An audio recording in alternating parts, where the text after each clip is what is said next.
Every villain has an origin story. Every monster has a maker. And right now, somewhere out there, the person who broke you is lying awake at night, staring at the ceiling, finally understanding that they weren't just hurting you all those years ago.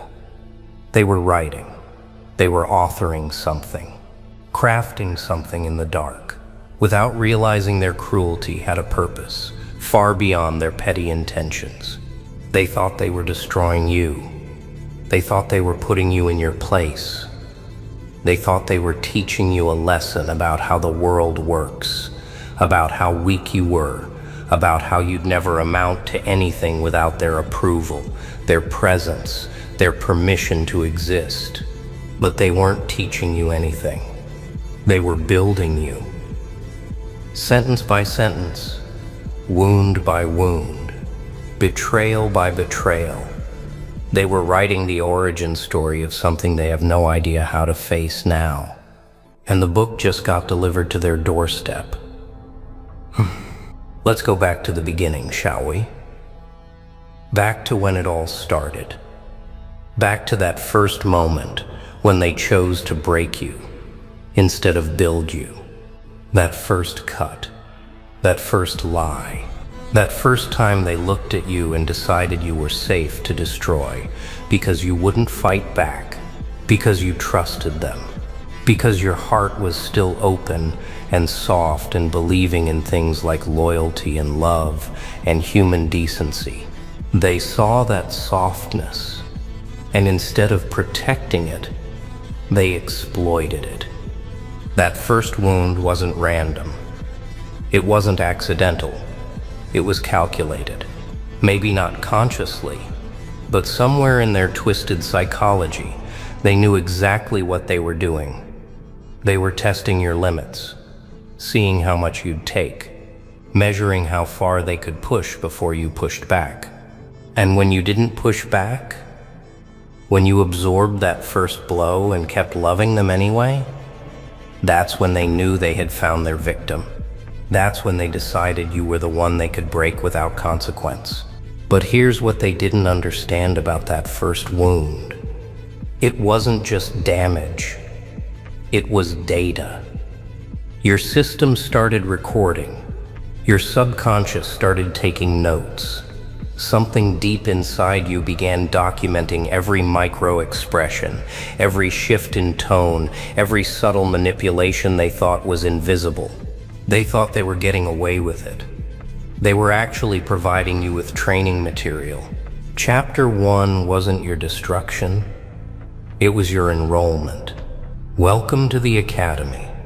They didn't know they were funding. Then came the isolation.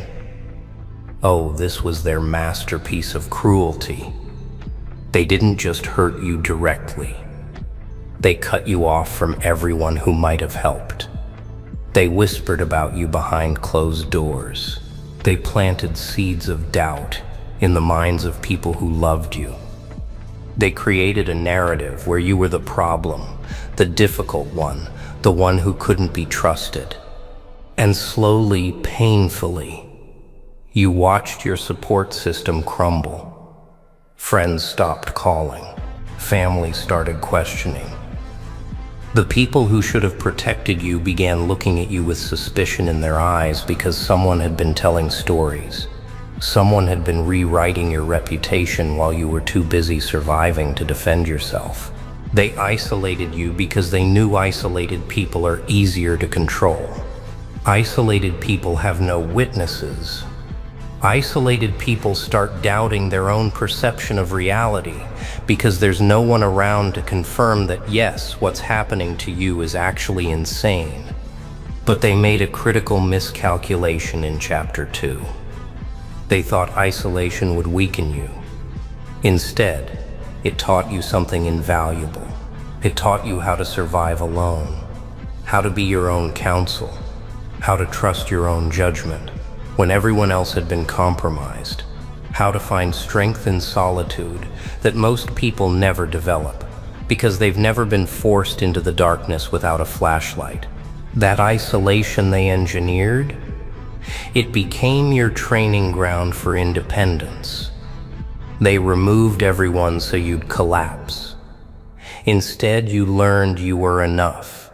You learned that the only validation you ever needed was the one you could give yourself. You learned to become your own witness, your own support system, your own army of one. Chapter 2 wasn't your loneliness. It was your liberation from needing anyone else to complete you. Now we get to the psychological warfare. The gaslighting. The moments when they made you question your own sanity. When they told you things didn't happen that definitely happened. When they flipped situations so expertly that you walked away apologizing for being hurt by their cruelty. You're too sensitive. That's not what I meant. You're remembering it wrong. Why do you always have to make things difficult? They rewrote reality in real time and expected you to accept the revision. They handed you a script that contradicted everything you'd witnessed with your own eyes and demanded you perform it with a smile. And for a while, maybe you did. Maybe you doubted yourself. Maybe you thought you were the crazy one. Maybe you spent nights trying to figure out how your perception could be so different from theirs, wondering if something was fundamentally broken in your brain. But something interesting happens when someone gaslights you long enough. Eventually, you stop trusting their reality completely. And in that void, you start building your own. You start paying closer attention to details because you can't afford to be wrong. You start documenting, recording, confirming. You develop what amounts to a forensic memory because your psychological survival depends on being able to prove to yourself that you're not insane. The gaslighting was supposed to make you compliant. It made you precise instead. Chapter 3 gave you the ability to detect lies from across a room, to see manipulation before the first move is complete, to trust your gut with religious conviction because your gut was the only thing that never lied to you when everyone else was reading from false scripts. They tried to make you doubt everything. They succeeded in making you certain of yourself in ways that now terrify them. Every origin story has that moment. The crucible, the breaking point, the scene where the future villain is pushed past every limit and something fundamental shifts inside them forever. Yours came too.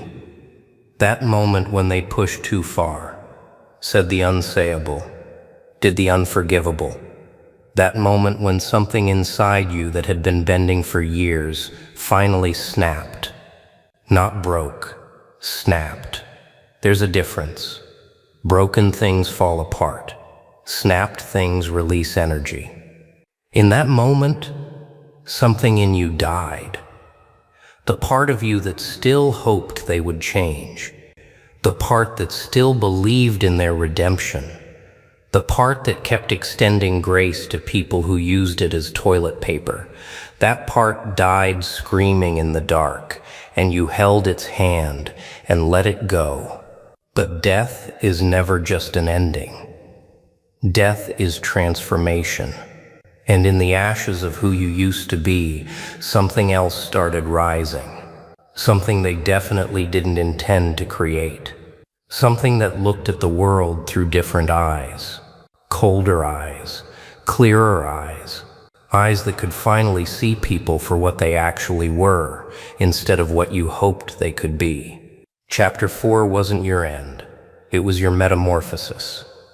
The caterpillar didn't just grow wings, it dissolved completely inside the cocoon and reorganized into something capable of flight. That's what happened to you. They dissolved you, and you reorganized into something airborne. After the breaking point came the silence. And this is where they really lost the plot. This is where they stopped being able to track your character development because you went dark. No more reactions. No more explanations. No more trying to make them understand. No more defending yourself against accusations that were designed to be indefensible. You just stopped engaging, stopped explaining, stopped giving them the emotional responses they'd become addicted to, extracting from you. At first, they thought they'd won. They thought your silence was surrender. They mistook your absence for defeat. They celebrated among themselves, convinced they'd finally broken you completely. But your silence wasn't surrender. Your silence was construction. While they were busy congratulating themselves, you were rebuilding, quietly, systematically, brick by brick. You were constructing something inside yourself that they wouldn't see until it was too late to do anything about it. You were taking every lesson they'd taught you about human nature, every pattern you'd identified in their abuse, every skill you'd developed just to survive them, and you were integrating it all into a new operating system. Chapter 5 looked like defeat from the outside. On the inside, it was your montage scene, the part of the movie where the hero trains in secret, gets stronger in shadows, prepares for a confrontation the enemy doesn't know is coming, and then you emerged. Not with an announcement, not with fanfare, not with some dramatic revenge plot that would give them the satisfaction of being central to your story. No, you emerged simply by becoming undeniable. You started winning in ways they couldn't explain, succeeding in areas they told you you'd fail, attracting people who actually valued you, building things that actually mattered, becoming someone that actually commanded respect without demanding it. And they noticed. Oh, they noticed. At first they tried to minimize it. Lucky break. It won't last. Same old them, just better packaging. They told themselves stories to explain away what they were witnessing because the alternative was too disturbing to accept. But you kept going, kept growing, kept evolving, and the evidence became impossible to dismiss. You weren't just surviving what they did to you, you were thriving because of it. Every weapon they'd forged against you had been melted down and recast into armor. Every poison they'd fed you had been metabolized into power. Chapter 6 was when they started getting scared. When they realized their little victim had become something they didn't recognize. When they understood that the story they thought they were writing had developed a mind of its own and was now writing back. And now we arrive at the present. At the moment they finally put it all together. At the chapter where the author realizes the monster they've been narrating into existence is standing right behind them. It happened recently, didn't it? Maybe they saw you somewhere. Maybe they heard about you from someone.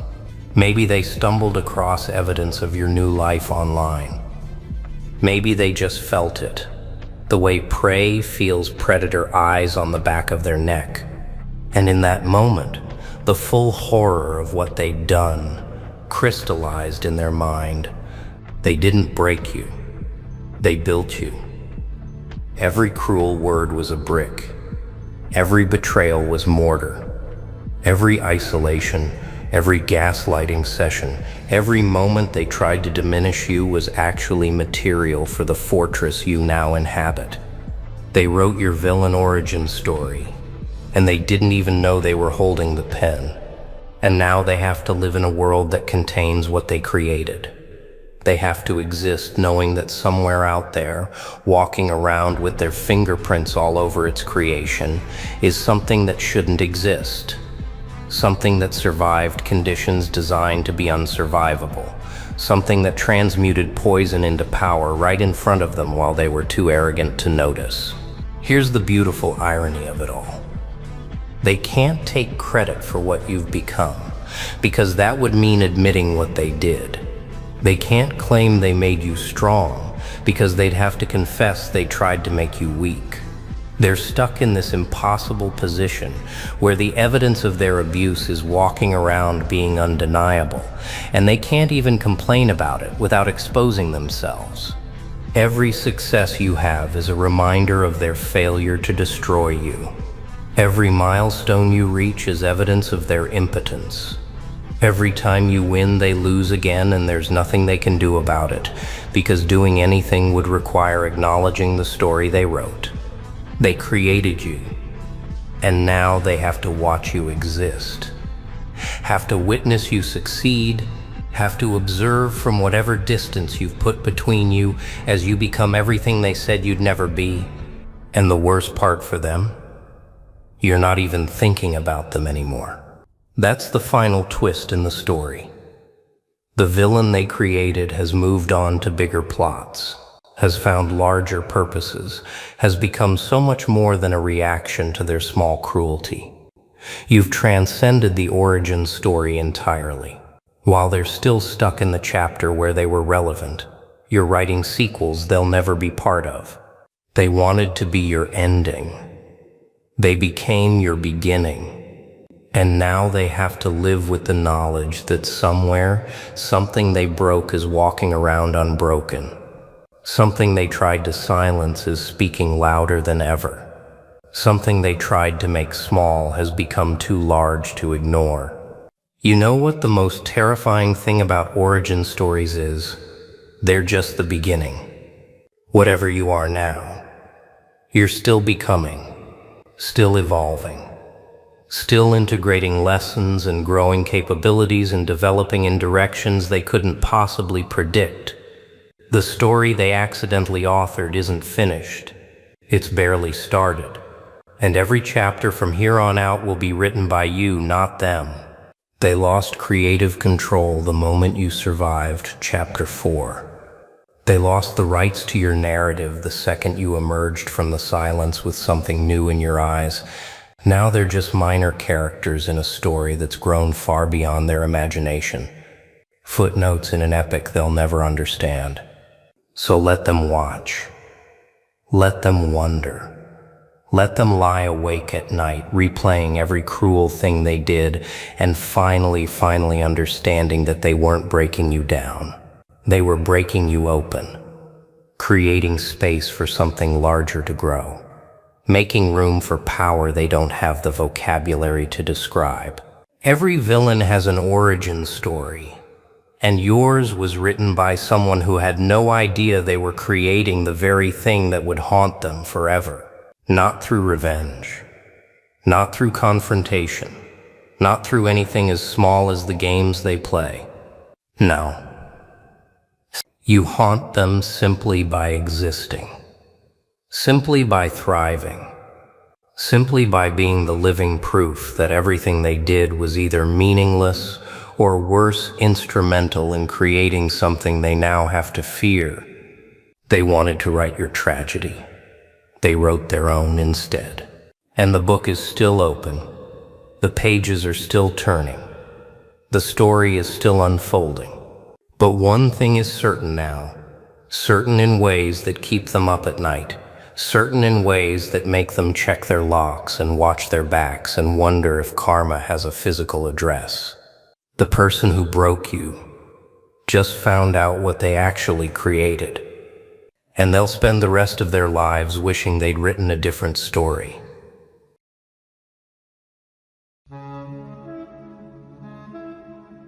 Look at you. Just take a good hard look at yourself in the mirror. You're drowning, aren't you? You're drowning in a sea of your own feelings, thrashing around, gasping for air, while the waves of your own mind crash over you again and again. It is pathetic, really. You call yourself a man, you call yourself an adult, but inside you are nothing but a frightened child, scared of the dark corners of your own head. You let a little bit of anger, a little bit of sadness dictate your entire life.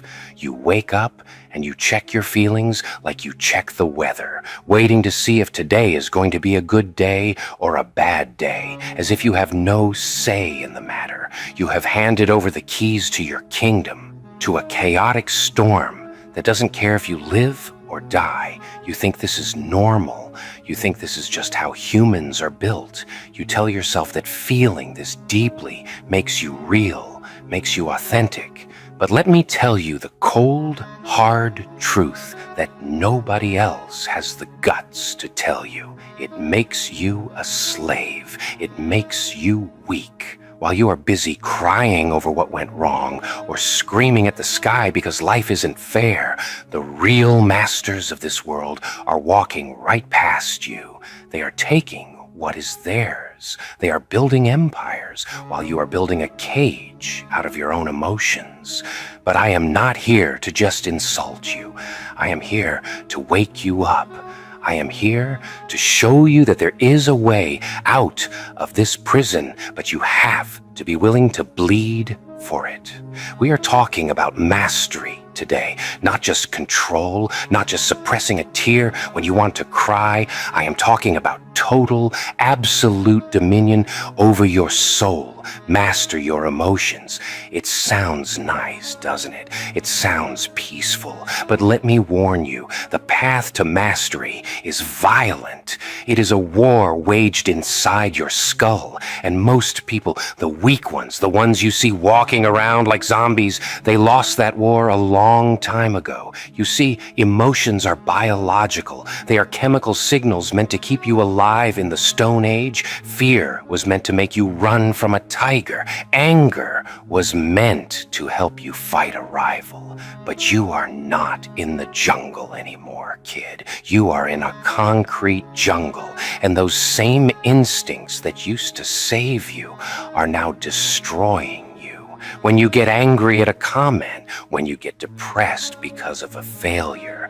that is your primitive brain hijacking your potential. You are letting a glitch in the system run the whole machine. Imagine this. Imagine walking through a fire and not feeling the heat. Imagine standing in the middle of a hurricane and being the only thing that isn't moving. That is what mastery looks like. It is not about becoming a robot. Robots don't have power because robots don't have a choice. You have a choice. Mastery is feeling the rage, feeling it boil in your gut, feeling it beg you to scream and break something, and then staring it down into silence. It is looking that anger in the eye and saying, I own you. You don't own me. You have been told that you should express yourself, that you should let it all out. What a lie. What a convenient lie designed to keep you small. When you vomit your emotions all over everyone, you are leaking energy. You are giving away your power. Think about the most dangerous person you know. Is it the guy screaming and shouting and throwing a tantrum? No. It is the guy sitting in the corner, silent, watching, calculating. You can't read him. You don't know if he is happy or sad or ready to kill. That is power. That is mastery. When you master your emotions, you become a ghost. You become untouchable. But how do you do it? How do you take this mess inside you and turn it into steel? You have to stop identifying with the feeling. You have to realize that you are not the anger. You are the observer of the anger. It is a subtle shift, but it changes everything. When the sadness comes, instead of saying, I am sad, you say, I am experiencing sadness. You create a distance. You create a gap. And in that gap, you find your freedom.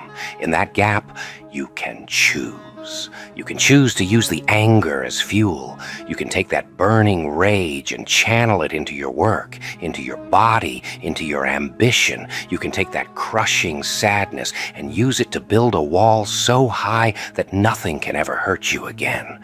This is alchemy. This is magic. You are taking the poison that life feeds you, and you are turning it into medicine.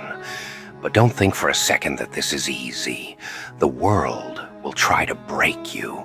People will try to push your buttons because they want to bring you down to their level. They want to see you react. They want to see you cry. It makes them feel better about their own lack of control. But when you master yourself, you stop reacting. You stop dancing to their tune.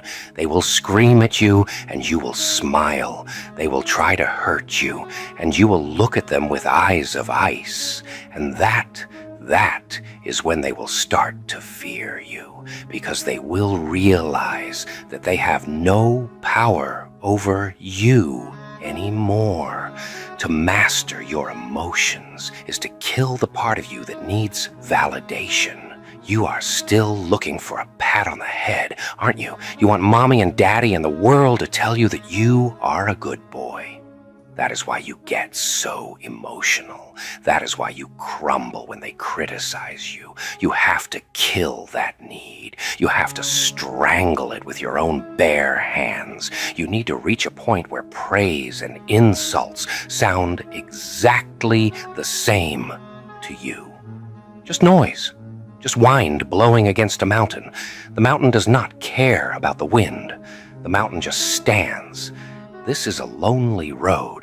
I will tell you that right now.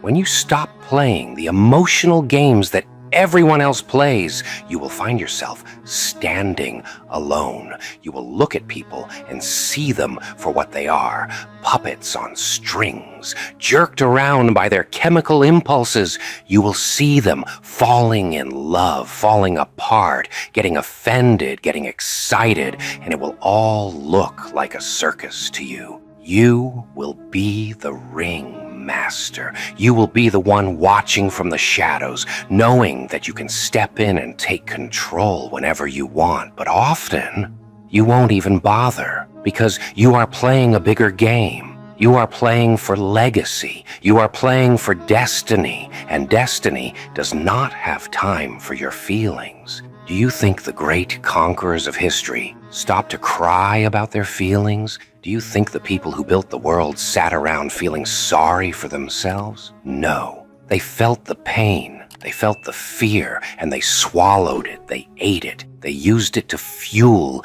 their hunger. You need to become a predator of your own mind. When a negative thought enters your territory, you hunt it down and you kill it. You don't negotiate with it. You don't analyze it. You end it. This is the discipline of the gods, to feel everything but to show nothing, to be a burning star on the inside but a cold void on the outside. It drives people crazy. They will wonder what you are thinking. They will wonder what you are planning. And while they are busy wondering, while they are busy gossiping and feeling, you will be winning. You will be miles ahead of them because you didn't waste a single ounce of energy on drama. You have to understand that your emotions are a weapon. If you leave a loaded gun lying around, someone is going to get hurt, and it is usually going to be you.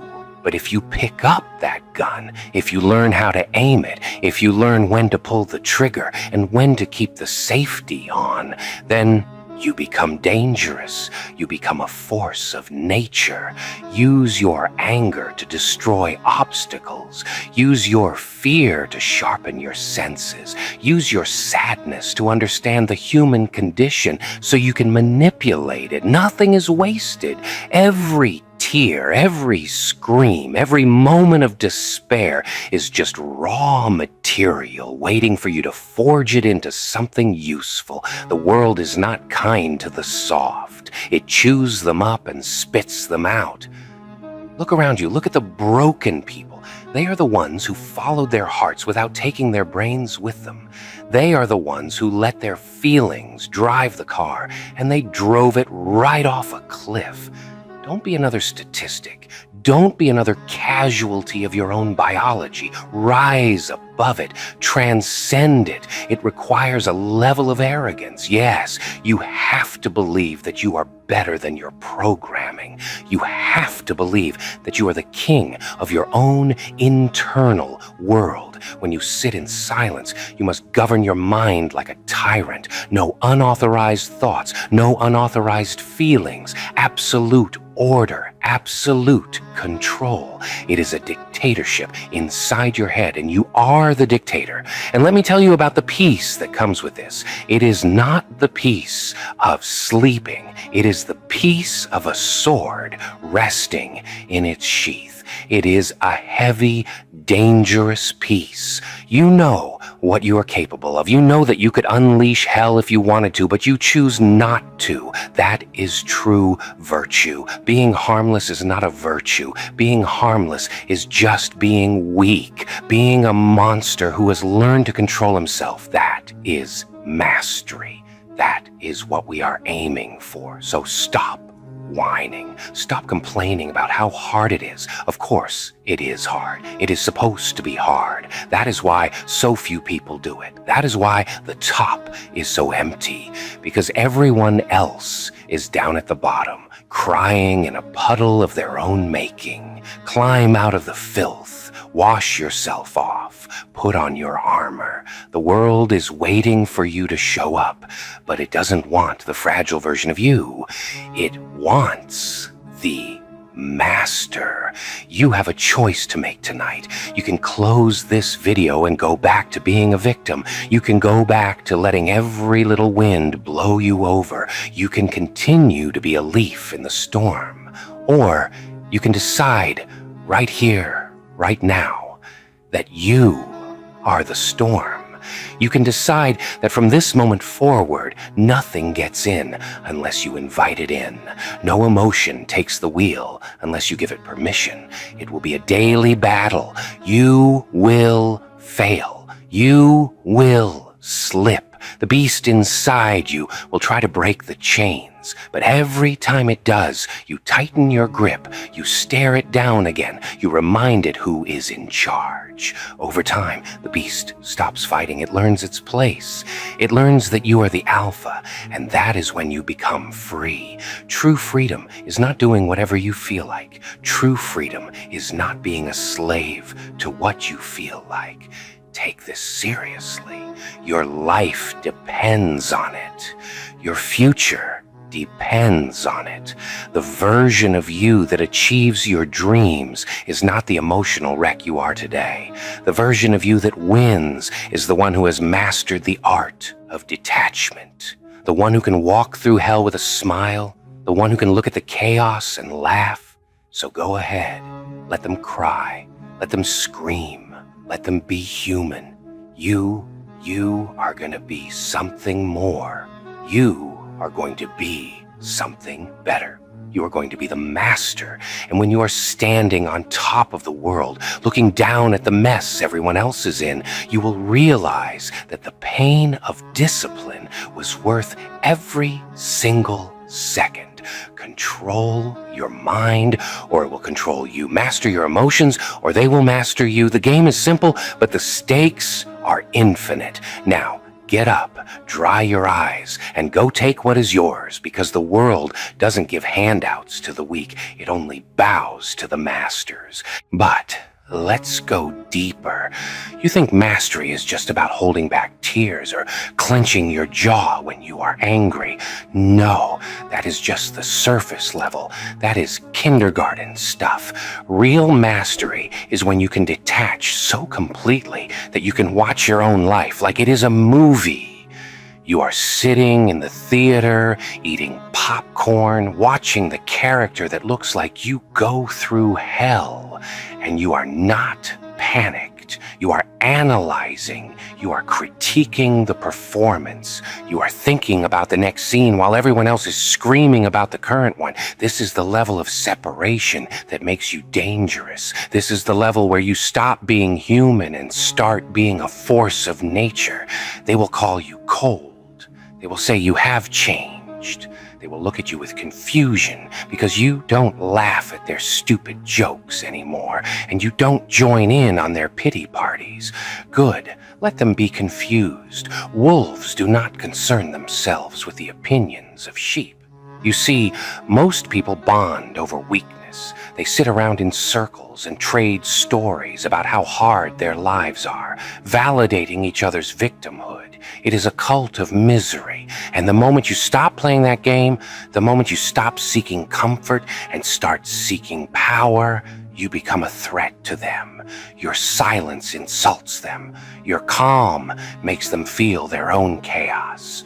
You have to be willing to walk through the fire alone. There is no one holding your hand on this path. The higher you climb, the colder the air gets, and the fewer people you will find. But the view, oh, the view is worth it.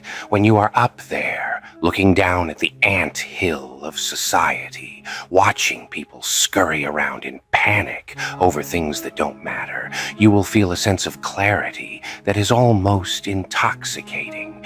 You will see the strings on the puppets. You will see exactly how fear is used to sell them things, how anger is used to control their votes, how sadness is used to keep them docile, and you will smile because none of those strings are attached to you anymore. You have cut them. You are free. But understand this. This freedom comes with a price. You have to kill the part of you that wants to be saved. There is a little child inside you still waiting for a hero to swoop in and fix everything. You have to take that child out back and put it out of its misery.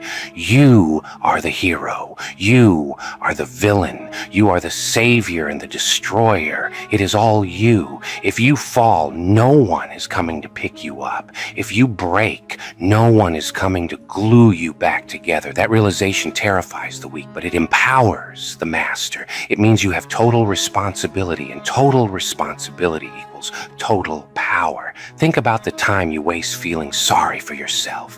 Think about the hours, the days, the years you have lost drowning in regret. Regret is a ghost. It is a memory of a time that doesn't exist anymore. Guilt is a chain.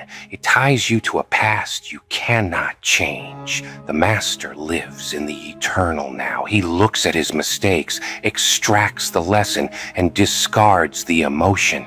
He doesn't carry the baggage. He travels light. He moves fast. While you are there crying over spilled milk, he has already bought the cow. That is the difference. It is speed. It is efficiency. It is the ruthless elimination of anything that slows you down. You need to treat your energy like gold. Every time you get angry at a traffic jam, you are throwing gold into the sewer. Every time you get upset over a rude comment on the internet, you are burning your own resources. Stop it. Hoard your energy. Keep it locked inside, building pressure, building intensity. Use it to work out. Use it to build your business. Use it to sharpen your mind. Let the pressure build until you are a walking bomb, but you are the only one with the detonator. That is presence.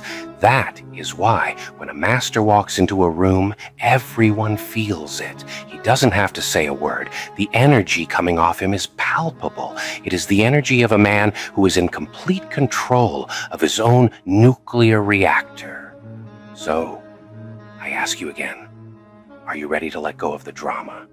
Are you ready to stop being the main character in a tragedy and start being the director of a conquest?